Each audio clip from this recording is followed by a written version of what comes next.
नमस्कार दोस्तों, मैं Dharmendra Verma online study with डिकी में आपका बहुत बहुत स्वागत करता हूं। आज हम बात करने वाले हैं हिंदी के 30 अति महत्वपूर्ण प्रश्नों के बारे में। यूपी टेट एग्जाम के लिए काफ़ी इंपॉर्टेंट हैं, तो आपको बिल्कुल भी स्किप नहीं करना है, वीडियो को पूरा देखना है और अंत में हमें जरूर बताना है कि आज का जो वीडियो है वो आपको कैसा लगा। सबसे पहले आपको क्या करना है, वीडियो को लाइक करना है, शेयर करना है और चैनल को जल्दी से सब्सक्राइब कर लेना है। ये तीनों काम फटाफट से आपको कर लेने हैं। तो शुरुआत करते हैं, ज़्यादा समय आपका नहीं लूँगा। पहला प्रश्न है आपका, छत से ईंट गिरी वाक्य में कौन सा कारक होगा? पदान होगा, संबंध होगा, अधिकरण होगा या फिर संप्रदान होगा। यहाँ पर देखिए एक बात ध्यान दीजिएगा, कोई वस्तु यदि किसी वस्तु से अलग होती है तो हमेशा कौन सा कारक होगा? अपादान कारक होगा। याद रखिएगा, छत से ईंट गिरी इस वाक्य में अपादान कारक होगा। संज्ञा के जिस रूप में किसी वस्तु के अलग होने का भाव प्रकट होता है उसे हम क्या कहेंगे? अपादान कारक कहेंगे। यहाँ पर देखिए छत से ईंट गिरी यानी कि छत से क्या अलग हो रहा है? ईंट अलग हो रही है, तो इसमें कौन सा कारक होगा? अपादान कारक होगा। हिंदी का प्रथम उपन्यास कौन सा? यहाँ पर देखिए हिंदी का प्रथम उपन्यास पूछा है, कौन सा है? परीक्षा गुरु है, परख है, चित्रलेखा या फिर शेखर एक जीवनी है। हिंदी का प्रथम उपन्यास पूछा गया है तो आपका राइट आंसर होगा परीक्षा गुरु। याद रखिएगा, हिंदी का जो प्रथम उपन्यास होगा वो परीक्षा गुरु होगा। किसके द्वारा लिखा गया? तो ये लाला श्रीनिवास दास द्वारा लिखा गया। और इसका प्रकाशन वर्ष क्या है? प्रकाशन वर्ष भी आपको याद होना चाहिए, तो इसका प्रकाशन वर्ष है 1882। एक बार फिर दोहरा देता हूँ, हिंदी का प्रथम उपन्यास परीक्षा गुरु है। किसके द्वारा लिखा गया? लाला श्रीनिवास दास के द्वारा लिखा गया और इसका प्रकाशन वर्ष 1882। बाकी परख, चित्रलेखा और शेखर एक जीवनी ये भी किसी न किसी के प्रथम उपन्यास है।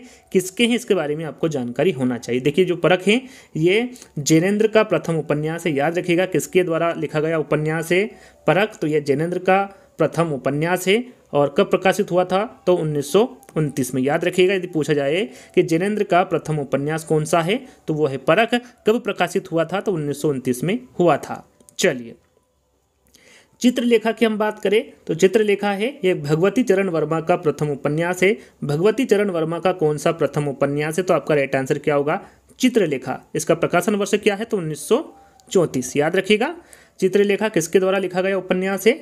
भगवती चरण वर्मा का, और ये इनका प्रथम उपन्यास है। शेखर एक जीवनी, शेखर एक जीवनी के बारे में आपको बता देते हैं। ये अज्ञे जी का प्रथम उपन्यास है। अज्ञे जी का प्रथम उपन्यास कौन सा है? तो शेखर एक जीवनी है। कब प्रकाशित हुआ था?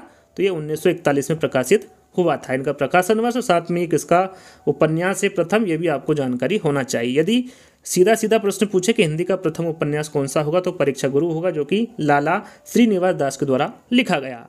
चलिए निम्न में से तद्भव शब्द, यहाँ पर देखिए तद्भव शब्द पूछा गया है। कुमार, कुक्कुर, काजल या फिर कौन? तो यहाँ पर देखिए तद्भव शब्द पूछा गया है तो आपका राइट आंसर क्या होगा? काजल। काजल एक तद्भव शब्द है। इसका हम तत्सम रूप देखें तो काजल का तत्सम रूप होता है कज्जल। क्या होता है? कज्जल। कज्जल एक तत्सम रूप है और काजल एक तद्भव रूप है। तो राइट आंसर आपका क्या होगा यहाँ पर? तीसरा वाला। यदि हम कुमार की बात करें तो कुमार एक तत्सम रूप है और इसका हम यदि तद्भव रूप जाने तो इसका तद्भव रूप होता है कुंवर। क्या होता है? कुंवर। ये इसका तद्भव रूप है।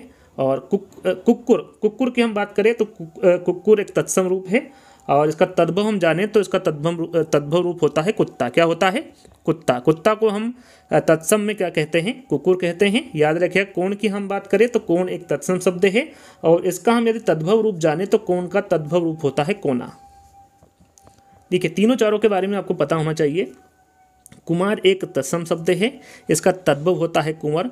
कुक्कुर एक तत्सम शब्द है, इसका तद्भव होता है कुत्ता। काजल एक तद्भव शब्द है जिसके बारे में पूछा गया था, तो राइट आंसर तो आपका तीसरा होगा। कोण एक तत्सम शब्द है लेकिन इसका तद्भव शब्द क्या होगा? कोना होगा। तो इनके बारे में भी आपको जानकारी होना चाहिए। चलिए तयक्त शब्द का सही विलोम, यहाँ पर देखिए तयक्त शब्द का सही विलोम क्या होगा? ग्रहित होगा, त्याज्य होगा, तुच्छ होगा या फिर प्रिय होगा?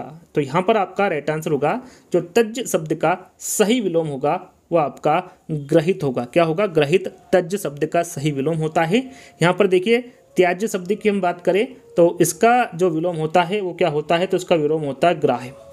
क्या होता है? ग्राह्य। ये त्याज्य शब्द का विलोम शब्द होता है। तुच्छ, तुच्छ की बात करें, तुच्छ का विलोम शब्द होता है महान।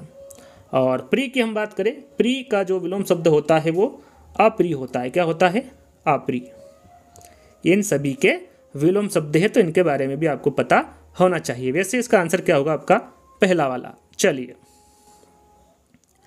पांचवा प्रश्न है, कि निम्न में से कौन सा समूह विष्णु के पर्यायवाची शब्दों का, यहाँ पर देखिए विष्णु के पर्यायवाची शब्दों का समूह आपको बताना है कौन सा है। ध्यान से यहाँ पर देखिएगा और आपको बताना है वो कौन सा समूह विष्णु के पर्यायवाची शब्दों का है। राइट आंसर आपका होगा यहाँ पर चक्रपाणी, चतुर्भुज, शेषशायी और गरुड़ ध्वज। ये जो विष्णु जी है उनके पर्यायवाची शब्द है। और भी देखो इनके पर्यायवाची शब्द होते हैं जिनके बारे में आपको जानकारी होना चाहिए, जैसे कि नारायण, हरि, मुकुंद, गोविंद, जनार्दन, श्रीपति, लक्ष्मीपति और कमलापति। ये सभी किसके पर्यायवाची शब्द है? विष्णु जी के पर्यायवाची शब्द है। तो इनके बारे में भी आपको पता होना चाहिए। तो यहाँ पर राइट आंसर आपका सेकंड वाला होगा। चलिए अगला प्रश्न है, पंडित से बनी भाववाचक संज्ञा। यहाँ पर देखिए पंडित से बनी भाववाचक संज्ञा आपको बताना है। 4 विकल्प हैं आपके सामने। राइट आंसर आपका होगा यहाँ पर पांडित्य। पांडित्य ये पंडित से बनी भाववाचक संज्ञा है। राइट आंसर आपका क्या होगा यहाँ पर? पहला वाला। और भी आपको पता होना चाहिए, जैसे कि मित्र का भाववाचक संज्ञा क्या होगा, तो राइट आंसर आपका क्या होगा? मित्रता। मित्र का पूछे तो मित्रता होगा, और यहाँ पर लड़का का पूछे तो लड़कपन होगा, लड़कपन। ये लड़के का भाववाचक संज्ञा है। बात करें मनुष्य की, मनुष्य का मनुष्यत्व होगा। और बूढ़ा की बात करें, बूढ़ा का पूछ ले आपसे कि बूढ़ा से बनी भाववाचक संज्ञा क्या है, तो वो बूढ़ापा होगा। तो इन बातों का भी ध्यान आपको रखना है। तो यहाँ पर राइट आंसर आपका क्या होगा? पहला वाला। चलिए, निम्न में से कौन सा शब्द हमेशा बहुवचन में प्रयुक्त होता है? कौन सा शब्द है जो कि हमेशा बहुवचन में प्रयुक्त होता है? हस्ताक्षर है, समाचार पत्र है, चिड़िया है या फिर तिजोरी है? आपका राइट आंसर होगा हस्ताक्षर। याद रखिएगा, जो हस्ताक्षर शब्द है ये हमेशा बहुवचन में प्रयुक्त होता है। और भी अन्य शब्द होते हैं, जैसे कि बाल हो गया, आपका दर्शन हो गया, बाल हो गया, दर्शन हो गया, आंसू हो गया, साथ में प्राण हो गया, होश, दाम और लोग। ये सभी किसके अंतर्गत आते हैं? बहुवचन में प्रयुक्त होने वाले ये एक शब्द हैं। तो इनके बारे में भी आपको जानकारी होना चाहिए। चलिए, हंसना कैसी क्रिया है? जो हंसना है वो कैसी क्रिया है? सकर्मक क्रिया है, अकर्मक क्रिया है, संयुक्त क्रिया है या फिर प्रेरणार्थक क्रिया है? हंसना कैसी क्रिया है? आपका राइट आंसर होगा हंसना एक अकर्मक क्रिया है। कैसी क्रिया होगी? ये एक अकर्मक क्रिया होगी। जिस क्रिया का फल कर्म पर न पड़कर कर्ता पर पड़ता है उसे हम क्या कहते हैं? अकर्मक क्रिया कहते हैं। इसमें किसी कर्म की आवश्यकता नहीं होती, जैसे कि हंसना, सोना, उड़ना, भागना और नाचना। ये सभी क्या है? ये सभी अकर्मक क्रिया होती हैं। तो राइट आंसर आपका यहाँ पर क्या होगा? बी वाला होगा। टिकाऊ में प्रत्यय, टिकाऊ शब्द में कौन सा प्रत्यय है? ये पूछा गया है। ऊ, आऊ, ऊ या फिर उक। तो यहाँ पर आपका राइट आंसर होगा आऊ। याद रखिएगा, आऊ से बनता है टिकाऊ। टिकाऊ में आऊ प्रत्यय है, तो बी वाला विकल्प आपका सही होगा। ऋषिकेश की संधि, यहाँ पर देखिए ऋषिकेश की संधि आपको बताना है। 4 विकल्प है आपके सामने। राइट आंसर आपका यहाँ पर होगा ऋषिक प्लस इस, इससे बनता है ऋषिकेश। और इसमें कौन सी संधि होगी? तो याद रखिएगा, इसमें गुण संधि होगी। कौन सी संधि होगी? इसमें गुण संधि होगी। संधि पूछे तो गुण संधि होगी, और यहाँ पर इसका संधि विच्छेद पूछे तो यहाँ पर प्रश्न में थोड़ी त्रुटि हुई है। ऋषिकेश की आपको संधि नहीं बताना है, यहाँ पर इसका संधि विच्छेद बताना है। तो ध्यान दीजिएगा, ऋषिकेश का संधि विच्छेद क्या होगा, इस प्रकार का प्रश्न पूछा गया है। तो आपका राइट आंसर तीसरा वाला होगा। संधि पूछे तो इसमें गुण संधि होगी। चलिए, पतझड़ समास, यहाँ पर देखिए पतझड़ में समास है, ये पूछा गया है। पतझड़ में कौन सा समास है? करण तत्पुरुष है, कर्म तत्पुरुष है, बहुब्रीहि है या फिर द्वंद्व है? तो यहाँ पर आपका राइट आंसर होगा बहुब्रीहि। याद रखिएगा, जो पतझड़ में है बहुब्रीहि समास है। झड़ते इसका जो हम समास विग्रह करते हैं, यदि पतझड़ का समास विग्रह करते हैं तो क्या होगा? झड़ते हो पत्ते जिस मौसम में, अर्थात कि पतझड़। इसका समास विग्रह पूछे कि पतझड़ का समास विग्रह क्या होगा, तो झड़ते हो पत्ते जिस मौसम में, ये पतझड़ का समास विग्रह होगा, अर्थात कि पतझड़। तो तीसरा वाला विकल्प यहाँ पर आपका सही होगा। श्री गुरु चरण सरोज रज, निज मन मुकुर सुधार, वर्णो रघुवन विमल जस, जोदायक फलचार में छंद। यहाँ पर देखिए छंद आपको बताना है, इसमें कौन सा छंद है? दोहा है, सोटा है, रोला है या फिर बरवे है? तो यहाँ पर आपका राइट आंसर होगा, इस जो पंक्ति है इसमें कौन सा छंद होगा? दोहा छंद होगा। पहला वाला विकल्प आपका सही होगा। उतर गई लोई तो क्या करेगा कोई, कहावत का सही अर्थ। यहाँ पर देखिए उतर गई लोई तो क्या करेगा कोई, कहावत का आपको सही अर्थ बताना है। कंगले को किसी हानि की आशंका नहीं होती, गंभीर रोगी की चिकित्सा संभव नहीं होती, खोई हुई प्रतिष्ठा वापस नहीं मिल सकती, या फिर बेशर्म हो चुके व्यक्ति को इज्जत गवा देने का भय नहीं रहता। यहाँ उतर गई लोई तो क्या करेगा कोई, कहावत का सही अर्थ आपको बताना है, और इसका सही अर्थ होता है बेशरम हो चुके व्यक्ति को इज्जत गवा देने का भय नहीं रहता, ये इसका अर्थ होता है। तो फोर्थ वाला विकल्प आपका सही होगा। सोहत ओढ़े पीत पट श्याम सलोने गात, मनो नीलमणि सेल पर आतप पर्यो प्रभात। प्रस्तुत पंक्ति में कौन सा अलंकार है? यहाँ पर जो पंक्ति दी हुई है इसमें कौन सा अलंकार है ये आपको बताना है। अनुप्रास है, उपमा है, रूपक है या फिर उत्प्रेक्षा है। राइट आंसर आपका होगा इसमें उत्प्रेक्षा अलंकार है। कौन सा होगा इस पंक्ति में अलंकार? उत्प्रेक्षा अलंकार होगा। फोर्थ वाला विकल्प आपका सही होगा। काकू शब्द का सर्वाधिक उपयुक्त अर्थ कौन सा है? काकू शब्द का सर्वाधिक उपयुक्त अर्थ बताना है। कौवा, कट्टू, चाचा या फिर व्यंग। तो यहाँ पर देखिए काकू शब्द का सर्वाधिक उपयुक्त अर्थ पूछा गया है, तो आपका राइट आंसर क्या होगा? कौवा। पहला वाला विकल्प आपका सही होगा। निर्वात का समानार्थी शब्द है। निर्वात का समानार्थी शब्द आपको बताना है। भ्रम रहित, विवाद रहित, बिना हवा वाला या फिर बुराई। राइट आंसर आपका होगा यहाँ पर निर्वात का अर्थ होता है बिना हवा वाला। बात करें भ्रम रहित, विवाद रहित और बुराई की, तो भ्रम रहित की बात करें तो वो होता है निर्भम, विवाद रहित की बात करें तो वो है निर्विवाद, और बुराई की बात करें तो ये होता है इसका समानार्थी निंदा। तो इनके बारे में भी आपको जानकारी होना चाहिए। चलिए अगला प्रश्न है, लोग रामायण पढ़ते हैं, वाक्य में कौन सी क्रिया है? सक्रमक क्रिया है, आक्रामक क्रिया है, प्रेरणात्मक क्रिया है या फिर इनमें से कोई नहीं? तो यहाँ पर आपका राइट आंसर होगा सक्रमक। याद रखिएगा, लोग रामायण पढ़ते हैं, इस वाक्य में कौन सी क्रिया होगी? सक्रमक क्रिया होगी। निम्न में से कौन सा शब्द तत्सम रूप नहीं? यहाँ पर देखिए तत्सम रूप कौन सा नहीं है? मरकटी, स्वयं शुरू, रीच या फिर लवंग। तो यहाँ पर आपका राइट आंसर होगा रीच। रीच एक तत्सम शब्द नहीं है, रीच एक तद्भव शब्द है। रीच का हम यदि तत्सम रूप देखें तो इसका होता है रीच। याद रखिएगा, ये एक तत्सम शब्द है और रीच एक ये तद्भव शब्द है। तो कौन सा शब्द तत्सम रूप नहीं है पूछा गया था, तो आपका राइट आंसर यहाँ पर तीसरा वाला होगा रीच। इस प्रकार से तत्सम शब्द रूप इसका होगा। निम्न में से किसमें समाज का सही विग्रह नहीं हुआ है? यहाँ पर देखिए समाज का सही विग्रह कौन सा नहीं हुआ? मुरली धारण करने वाला कृष्ण बिल्कुल सही है। दोपहर, दो पहरों का समाहार बिल्कुल सही है।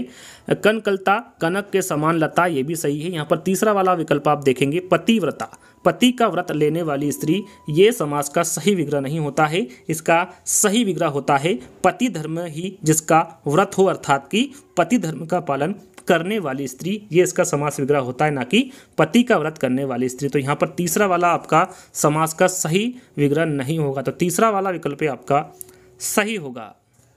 अन्वेषण शब्द में कौन सा उपसर्ग है? देखिए अन्वेषण शब्द में उपसर्ग पूछा गया है अनु, अन, अनव या फिर इनमें से कोई नहीं। आपका राइट आंसर होगा यहाँ पर अनु। अन्वेषण शब्द में कौन सा उपसर्ग होगा? अनु होगा। अनु प्लस ऐषण, अनु प्लस ऐषण से बनता है अन्वेषण। तो यहाँ पर कौन सा उपसर्ग होगा आपका? अनु। तो पहला वाला विकल्प आपका सही होगा। अगला प्रश्न, निम्नलिखित में से अशुद्ध वर्तनी छाटी। यहाँ पर देखिए अशुद्ध वर्तनी कौन सी है? राजनीति, युधिष्ठिर, मरीचिका या फिर मध्याह्न। यहाँ पर अशुद्ध वर्तनी आपको छाटना है। तो राइट आंसर आपका क्या होगा? मरीचिका। जो मरीचिका है ये एक अशुद्ध वर्तनी है। इसका हम शुद्ध रूप लिखेंगे तो क्या होगा? मरीचिका का शुद्ध रूप होता है मरीचिका। इस प्रकार से हम इसको शुद्ध रूप कह सकते हैं। जो मरीचिका है ये शुद्ध रूप नहीं है, इसका शुद्ध रूप क्या होगा? इस प्रकार से इसको लिखा जाएगा, ये अशुद्ध रूप है। राइट आंसर आपका यहाँ पर तीसरा वाला होगा। चलिए, खुशियाँ मनाना किस मुहावरे का अर्थ है? यहाँ पर देखिए खुशियाँ मनाना किस मुहावरे का अर्थ है? घूरे के दिन फिरना, घी के दीपक जलाना, घर में गंगा बहना या फिर ये सभी। खुशियाँ मनाना का मुहावरे का अर्थ होता है घी के दीपक जलाना। बी वाला विकल्प आपका सही होगा। संस्कृत के वे शब्द जो हिंदी में बिना किसी परिवर्तन के प्रयुक्त होते हैं कहलाते हैं, क्या कहलाते हैं? संस्कृत, तद्भव, तत्सम या फिर देशज। संस्कृत के वे शब्द जो हिंदी में बिना किसी परिवर्तन के प्रयुक्त होते हैं उसे हम क्या कहते हैं? तत्सम कहते हैं। सरस्वती पत्रिका के संपादक कौन थे? यहाँ पर देखिए सरस्वती पत्रिका के संपादक के बारे में पूछा गया है। श्याम सुंदर दास, महावीर प्रसाद द्विवेदी, रामचंद्र शुक्ल या फिर प्रताप नारायण मिश्र। आपका राइट आंसर होगा महावीर प्रसाद द्विवेदी। याद रखिएगा सरस्वती पत्रिका के जो संपादक होंगे वो महावीर प्रसाद द्विवेदी होंगे। इसका प्रकाशन कहाँ से हुआ था, कहाँ से निकलती थी? तो इलाहाबाद से निकलती थी। और इसका प्रकाशन वर्ष पूछे तो इसका जो प्रकाशन वर्ष है वो 1900 ईस्वी है। और किसके द्वारा इसका संपादक हुआ था सरस्वती पत्रिका का? तो महावीर प्रसाद द्विवेदी। और कहाँ से निकलती थी? तो इलाहाबाद से निकलती थी।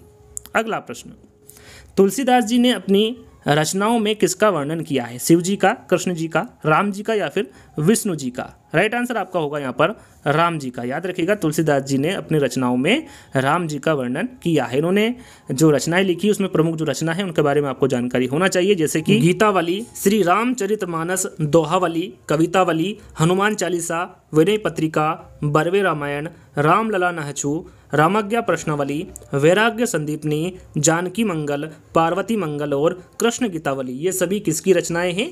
तुलसीदास जी की रचनाएं हैं। और इन्होंने अपनी रचनाओं में किसका वर्णन किया है? तो राम जी का वर्णन किया है। चलिए, अब यहाँ पर देखिए 5 प्रश्न आपको पेडागोजी से मिलेंगे जो कि काफ़ी इंपॉर्टेंट रहेंगे। बच्चे भाषा सीखने की क्षमता के साथ पैदा होते हैं, मुख्यतः यहाँ किसका विचार है? वाइगोत्स्की का है, पावलोव का है, चॉम्स्की का है या फिर जिन पियाजे का है? इंपॉर्टेंट है, बच्चे भाषा सीखने की क्षमता के साथ पैदा होते हैं, मुख्यतः जो यहाँ विचार है ये नाओम चॉम्स्की का विचार है। लेखन कुशलता का विकास करने में सबसे कम महत्वपूर्ण है। प्रश्न को आपको ध्यान से पढ़ना है। लेखन कुशलता का विकास करने में सबसे कम महत्वपूर्ण पूछा गया है। प्रतिलिपि है, अधूरी कहानी को पूरा करना है, कहानी, कविता आदि का सृजनात्मक लेखन है या फिर आंखों देखी घटनाओं को लिखना है? राइट आंसर आपका होगा प्रतिलिपि। याद रखिएगा, इंपॉर्टेंट प्रश्न है। लेखन कुशलता का विकास करने में जो सबसे कम महत्वपूर्ण होगा वो प्रतिलिपि होगा।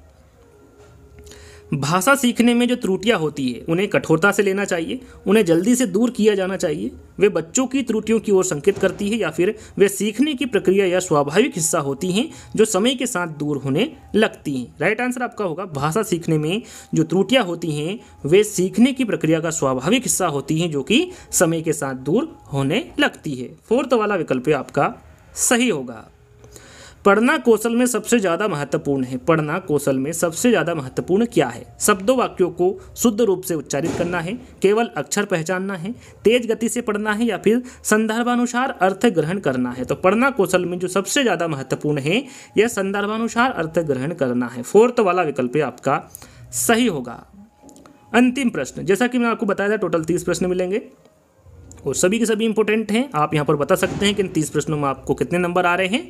तो अंतिम प्रश्न आपका, उपचारात्मक शिक्षण का उद्देश्य है छात्रों की प्रारंभिक त्रुटियों में सुधार करना, छात्रों की ज्ञान संबंधी त्रुटियों को दूर करना, छात्रों में आत्मविश्वास जगाना या फिर उपरोक्त सभी। उपचारात्मक शिक्षण का उद्देश्य पूछा गया है तो वो छात्रों की प्रारंभिक त्रुटियों में सुधार करना, छात्रों की ज्ञान संबंधी त्रुटियों को दूर करना, साथ में छात्रों में आत्मविश्वास जगाना, ये तीनों ही उपचारात्मक शिक्षण के उद्देश्य हैं। तो यहाँ पर उपरोक्त सभी आपका राइट आंसर होगा। जैसा कि मैंने आपको बताया था टोटल आपको 30 प्रश्न मिलेंगे और 30 के 30 ही काफ़ी इंपॉर्टेंट प्रश्न है। तो आपको सबसे पहले यदि अभी तक आपने लाइक नहीं किया तो लाइक करना है और जो यूपी टेट की तैयारी कर रहे हैं उन सभी के पास ये इनको शेयर करना है और अभी तक चैनल को सब्सक्राइब नहीं किया है तो जल्दी से फटाफट चैनल को सब्सक्राइब कर लेना है। तो जल्द ही आपको ऐसे ही प्रैक्टिस सेट देने के लिए जल्दी ही हाजिर होऊंगा। जब तक के लिए धन्यवाद।